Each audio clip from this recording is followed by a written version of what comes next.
Hi guys, हम लोग next video में पंक्चुएशन पढ़े हुए थे ना। पंक्चुएशन में हम लोग 3 का रूल्स जान लिए थे कि हम लोग कैसा कहाँ और कैसे यूज करते हैं। पहला था आपको फुल स्टॉप, दूसरा एलिप्सिस, तीसरा क्वेश्चन मार्क। इन तीनों के बारे में हम लोग पढ़ चुके थे। हम लोग का नेक्स्ट जो पंक्चुएशन है, मार्क ऑफ एक्सक्लामेशन। एक्सक्लामेशन से मतलब क्या होता है कि जहां जिस सेंटेंस में आपको या फिर जिस वर्ड से आपको सैडनेस, विश, कर्स, ब्लेस के बारे में बताया गया हो, तो आप क्या कर सकते हो, वहां पे एक्सक्लामेशन मार्क का यूज करते हो।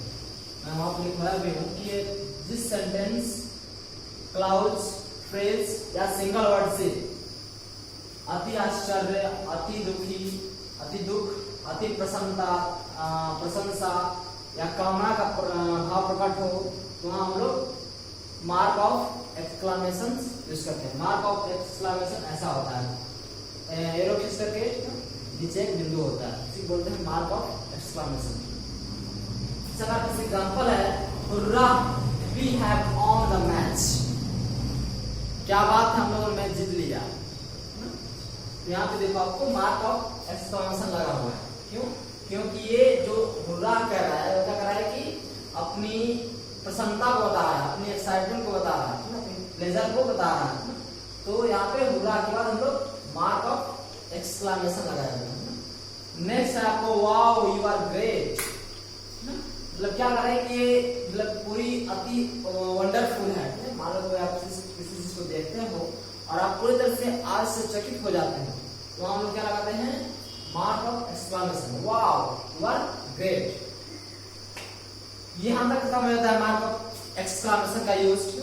आपको नेक्स्ट मिलता है कॉमा। कॉमा यानी कि आप देख सकते हो कॉमा कैसे लगा हुआ है, ऐसा, इसको हम लोग बोलते हैं कॉमा। इसको हिंदी में अल्प या फिर अर्ध विराम कहा जाता है। यानी कि जब ये आ जाता है तो हमको वहां पे थोड़ी देर के लिए रुकना पड़ता है। इसके आपको हिंदी में भी, इंग्लिश में भी आता है। तो जब भी अगर आप पढ़ रहे हो, कोई से फिक्शन पढ़ रहे हो, स्टोरी पढ़ रहे हो, तो जब ये आता है तो आपको थोड़ी देर रुकना चाहिए, तभी आप एक अच्छे नरेटर के रूप में कहे जा सकते हो। चलिए हम लोग उसके यूज के बारे में पढ़ लेते हैं। इसका पहला यूज है कि अगर पार्ट्स ऑफ स्पीच 3 से ज्यादा या फिर 3 आए, तो उसको अलग अलग करने के लिए हम लोग कॉमा का प्रयोग करते हैं।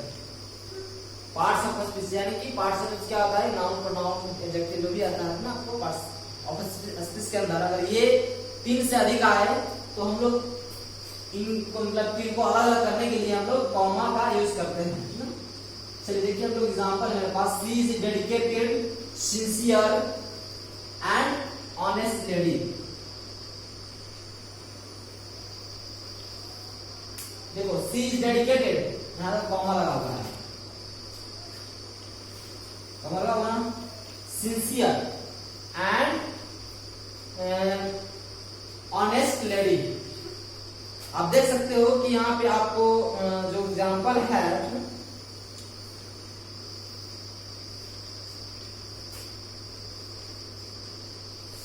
यहाँ पे आपको एग्जांपल है, यहाँ पे कॉमा लगा हुआ है क्योंकि यहाँ पे तो मोर देन एक मतलब डेडिकेटेड समर्पित होता है, क्योंकि आपको नाउन का रेज हुआ है यहाँ पे ना।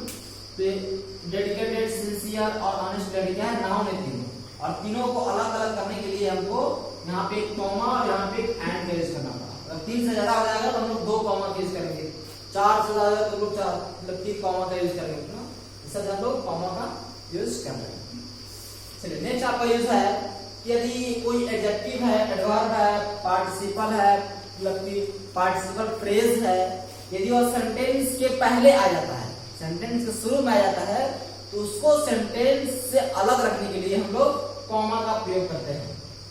जैसे कि आप देख लो यहाँ पे क्या है, आपको ये एडजेक्टिव है, technically the scheme is feasible. Technically के बाद क्या लगा, यहाँ पे कॉमा लगा, देख सकते हो आपको यहाँ पे कॉमा लगा हुआ है। तो technically the scheme is feasible, यहाँ पे टेक्निकल को अलग किया गया है। यहाँ पे टेक्निकली जो है वह एडजेक्टिव है, इस वजह से सेंटेंस से अलग किया गया। क्यों अलग किया गया? क्योंकि ये सेंटेंस के पहले आ गया। ओके,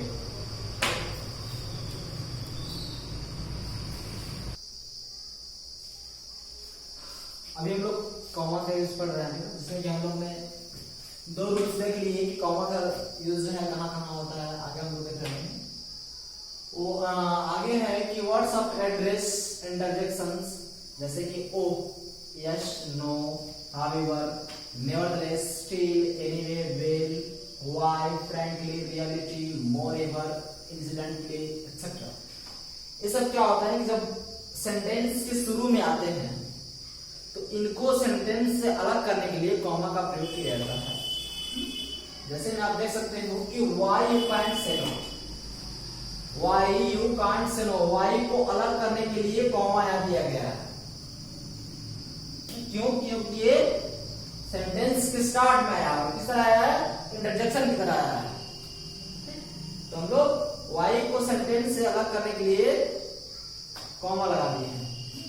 नेक्स्ट एग्जाम्पल हम देख सकते हो कि no I can't solve it, no I can't solve it, यानी कि आप देख लो कि नो के बाद यहां कॉमा लगा हुआ है, यानी कि नो को सेंटेंस से अलग किया गया है। आप नेक्स्ट रूल्स देख सकते हो कि जब डायरेक्ट स्पीच में रिपोर्टिंग वर्ब को रिपोर्टेड स्पीच से अलग किया जाता है तो हम लोग कॉमा का प्रयोग करते हैं।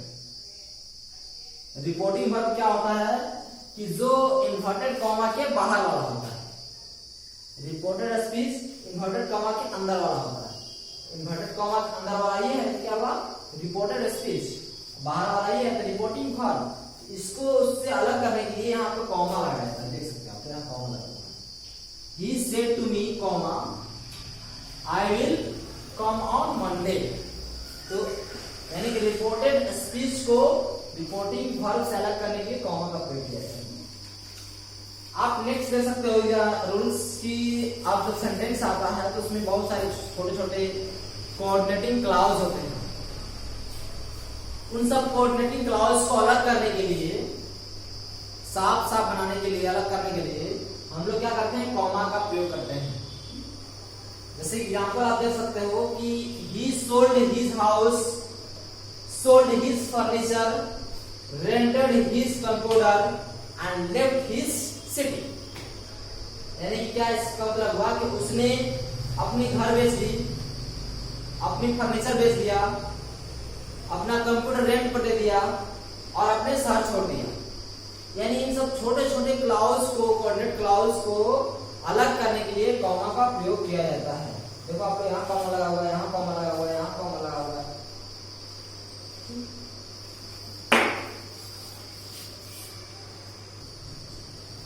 हम लोग का नेक्स्ट रूल है 6 कि यदि पेयर ऑफ वर्ड्स, किसी दो वर्ड अगर पेयर में आते हैं, अगर दोनों साथ में आए तो दोनों को मतलब कि एक साथ रखा जाता है और उसके साथ और सारे पेयर आते हैं तो उस पेयर को इस पेयर से अलग करने के लिए कॉमा का प्रयोग किया जाता है। या फिर किसी प्रिंसिपल क्लॉज से नाउन क्लॉज को या फिर एडजेक्टिव क्लॉज को या फिर एडवर्बियल क्लॉज को अलग करने के लिए हम लोग कॉमा का प्रयोग करते हैं।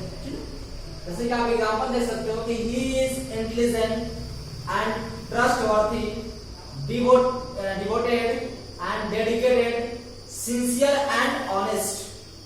यानी देखो इंटेलिजेंट एंड ट्रस्टवर्थी ये पेयर में है, इस वजह से एंड लाकर जोड़ा गया है। फिर इसका कॉमा लगा हुआ है। डिवोटेड एंड डेडिकेटेड, इन दोनों को एक साथ रखा गया है पेयर में। सिंसियर एंड ऑनेस्ट, इन दोनों को पेयर में रखा गया है।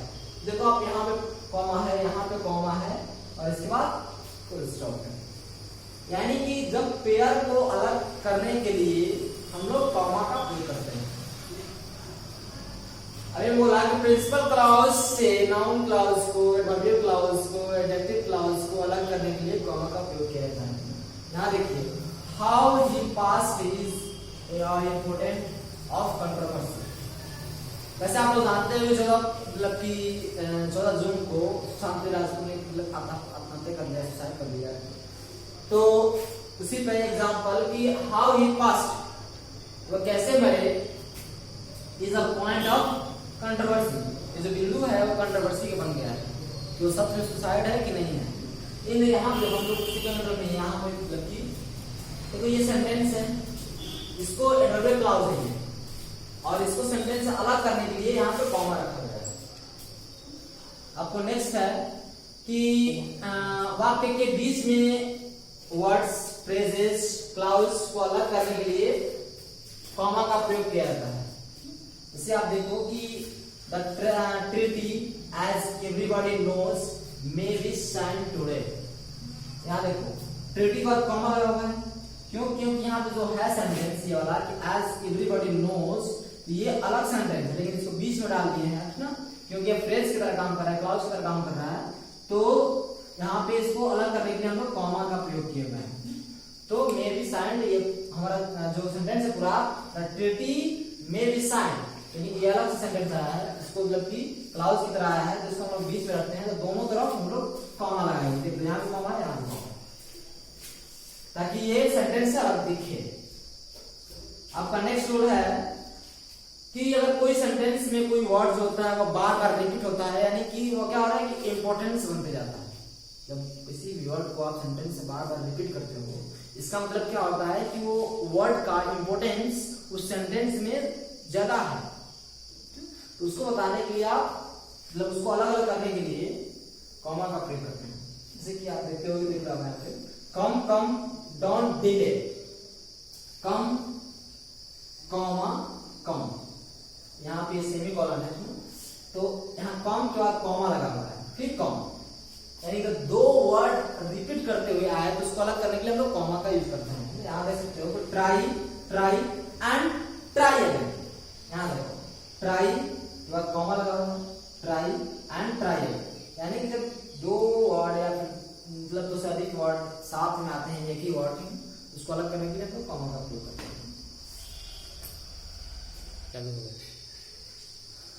नेक्स्ट रूल है हमारे पास 9 कि कोई नाउन या फिर नाउन इन अ पोजीशन, या फिर जैसे आप देख रहे हो वहां पे कि फ्रेज इन अ पोजीशन या फिर एपोजिटिव को अलग करने के लिए हम लोग क्या करते हैं, कॉमा का प्रयोग करते हैं।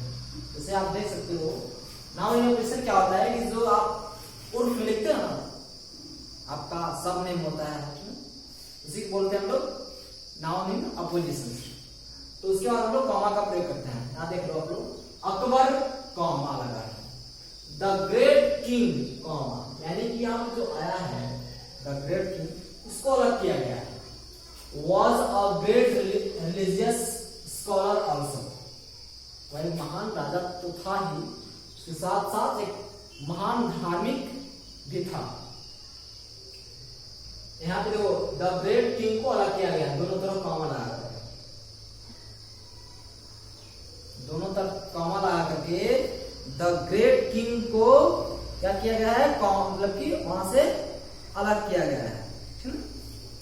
चलिए नेक्स्ट आपको कि लेटर जब लिखते हो आप लोग तो उसमें सैल्यूटेशन आता है, सब्सक्रिप्शन आता है, यानी कि जैसे हम लोग लेटर लिखते हैं तो सैल्यूटेशन के बाद हमको कॉमा लगाना होता है। जैसे टू आप लिखते हो TO, तो आप ऐसे कॉमा रहते हैं। उस तरह से आप जब माय डियर फादर लिखते हो तो यहाँ कॉमा लगता है, माय डियर फ्रेंड लिखते हो तो यहाँ कॉमा लगता है। सैल्यूटेशन लिखने के बाद हमको कॉमा देना जरूरी होता है। नेक्स्ट है हमारे पास रूल कि जब दो इंडिपेंडेंट क्लाउड्स को आपस में एट, बट एंड फॉर से अगर कोई क्या है क्वाड्रेटिक क्लाउड्स है ना, से जोड़ दिया जाता है, सब जोड़े होते हैं अपने आपस में, किससे, एट से, बट से एंड फोर से ना, तो इनको अलग करने के लिए या फिर इनको मतलब इनके पहले हम लोग क्या करते हैं कि इनके पहले हम लोग कॉमा का प्रयोग करते हैं। जब भी हम जोड़ेंगे दो सेंटेंस को, कौन से, एट से, बट से एंड फोर से, तो हम लोग इनको इनके पहले लोग करते हैं कि कॉमा का प्रयोग करते हैं। देख लो सी कान टॉक, कॉमा नॉर लगा हुआ। नॉर भी क्या है, आपको ऑलरेडी क्लाउज है तो नॉर के पहले क्या लगा, कॉमा लगा। कैन सी वॉक, यहाँ देखो कि नॉर के पहले क्या लगा, कॉमा लगा। यहाँ देखो he is poor, it is honest, तो इट के पहले क्या लगा, कॉमा लगा। क्यों? क्योंकि ये ऑलरेडी क्लाउज है और दो इंडिपेंडेंट क्लाउज को जोड़ रहा है। इंडिपेंडेंट इसका होता है जिसका मीनिंग आपस में लगती तो क्या निकल रहा है। यहाँ देख सकते आप लोग कि ही इज पुअर, वह गरीब है, इट इज ऑनेस्ट, इट जोड़ा गया है यानी कि साथ में ही वह ईमानदार है, यानी परंतु वो ईमानदार है। आप 12 रूल को देख सकते हो कि जब हम लोग एड्रेस लिखते हैं तो एड्रेस लिखते समय जब हाउस नंबर डालते हैं, स्ट्रीट नंबर डालते हैं, लोकेशन डालते हैं, तो लोकेशन के बाद आपको क्या देना चाहिए, कॉमा देना चाहिए। आप देख सकते हो कि यहाँ क्या लिखा गया, यहाँ पे हाउस नंबर लिखा गया, house number 129 south west block. इस तरह से आप अपनी मतलब की एड्रेस को आप लिखोगे। इसे आप डालते हैं 82 1 भगवा, ये पिन कोड हो गया, कोई बात नहीं। तो यहाँ आप क्या करोगे, पिन कोड लिखने के बाद आप कॉमा दोगे, इसके बाद एड्रेस लिखोगे, समझा? यहाँ से हम लोग कॉमा का यूज है खत्म होता है।